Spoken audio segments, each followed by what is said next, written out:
आज हम बात करने वाले हैं दुनिया के सबसे रहस्यमयी और विशाल महासागर प्रशांत महासागर के बारे में। दोस्तों, प्रशांत महासागर दुनिया का सबसे विशाल महासागर होने के साथ साथ काफी ज्यादा रहस्यमयी भी है, क्योंकि भूवैज्ञानिक के मुताबिक इस महासागर में जमीन का कोई भी टुकड़ा ही नहीं मौजूद है। तो चलिए हम आपको ले चलते हैं इस रहस्यमयी महासागर के रोमांचक सफर पर। दोस्तों, प्रशांत महासागर एकमात्र ऐसा महासागर है जो पृथ्वी के तकरीबन 30% हिस्से को घेरे हुए हैं और इस महासागर का क्षेत्रफल 165 मिलियन वर्ग किलोमीटर है।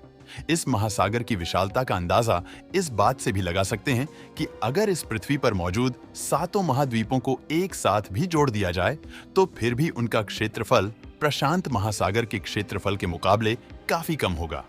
आपको बता दें कि प्रशांत महासागर के पूर्वी भाग में उत्तरी अमेरिका और दक्षिणी अमेरिका स्थित है, वहीं दूसरी ओर पश्चिमी भाग में ऑस्ट्रेलिया और एशिया महाद्वीप स्थित है और उत्तर से दक्षिण की तरफ ये महासागर अटलांटिक महासागर से आर्कटिक महासागर तक फैला हुआ है। इसके बीच में मौजूद भूमध्य रेखा इसे उत्तरी और दक्षिणी प्रशांत महासागर में बांटती है। प्रशांत महासागर बाहर से देखने में जितना ज्यादा शांत है, अंदर से उतना ही ज्यादा गहरा है।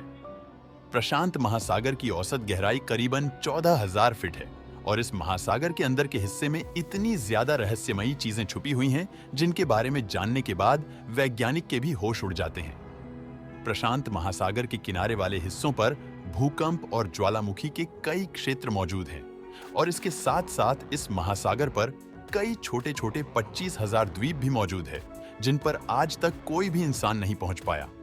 इसलिए प्रशांत महासागर को सबसे ज्यादा द्वीपों वाला महासागर भी कहा जाता है। दोस्तों, जहां हमें आज के समय पर अलग अलग महाद्वीप और अलग अलग महासागर नजर आते हैं, लेकिन एक समय ऐसा भी था जब सभी महाद्वीप एक ही जगह पर मौजूद थे, जो कि लगभग 200 वर्ग किलोमीटर के क्षेत्र में फैले हुए थे और इस महाद्वीप का नाम था सुपर कॉन्टिनेंट पेंजिया।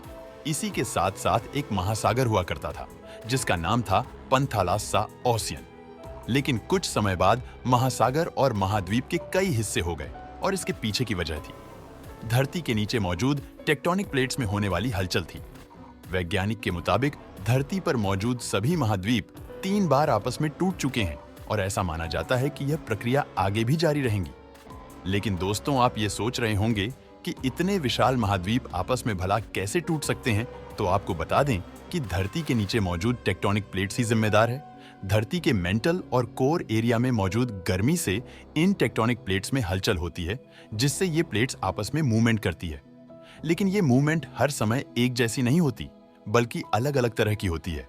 जैसे कि अगर 2 या उससे ज्यादा टेक्टोनिक प्लेट्स आपस में टकरा जाए तो उसे डाइवर्जेंट बाउंड्री कहा जाता है।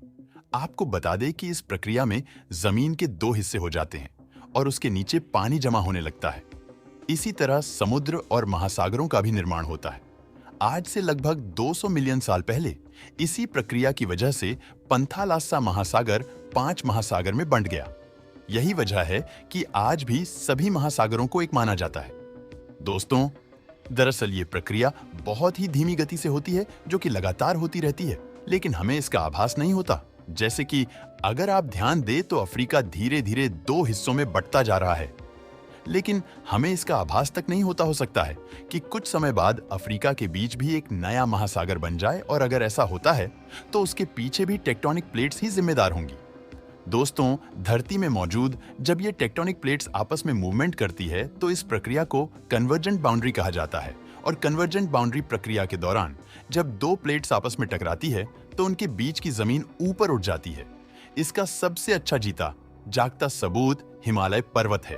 प्रशांत महासागर की गहराई में एक विशाल टेक्टोनिक प्लेट मौजूद है जिसे प्रशांत प्लेट भी कहा जाता है। ये प्लेट अपने चारों ओर मौजूद टेक्टोनिक प्लेट से लगातार टकराती रहती है और ये टकराव खास तौर पर महासागर के किनारों पर ज्यादा होते हैं। महासागर के किनारों पर होने वाले इन टकरावों को रिंग ऑफ फायर कहा जाता है। रिंग ऑफ फायर में बड़ी मात्रा में ज्वालामुखी गतिविधियां होती रहती है, जिस वजह से ऐसी जगह पर जमीनों का नया रूप या उनका नष्ट होना एक आम प्रक्रिया है। ऐसी गतिविधियों के कारण उनके आसपास का इलाका काफी खतरनाक हो जाता है। आपको बता दें कि प्रशांत महासागर में अन्य महासागरों के मुकाबले कई सारे आइलैंड्स पाए जाते हैं और ये सब टेक्टोनिक प्लेट्स की गतिविधियों का ही असर है। जिस वजह से ये महासागर इतना खाली पाया जाता है। प्रशांत महासागर में काफी ज्यादा आइलैंड्स मौजूद हुआ करते थे, लेकिन प्राकृतिक आपदाओं के कारण बहुत सारे आइलैंड्स डूब गए और बाकी बचे हुए आइलैंड्स में से हजारों आइलैंड्स ऐसे हैं जहां आज तक कोई भी इंसान नहीं पहुंच पाया है और ये इतने छोटे हैं कि अगर इन्हें वर्ल्ड मैप से देखा जाए तो ये प्रशांत महासागर के बीच में ठीक से नजर भी नहीं आते हैं। तो दोस्तों, अब तो आपको ये समझ आ गया होगा कि प्रशांत महासागर आखिर इतना खाली क्यों है। वैसे प्रशांत महासागर को लेकर आपकी क्या राय है? नीचे कमेंट करके जरूर बताएं।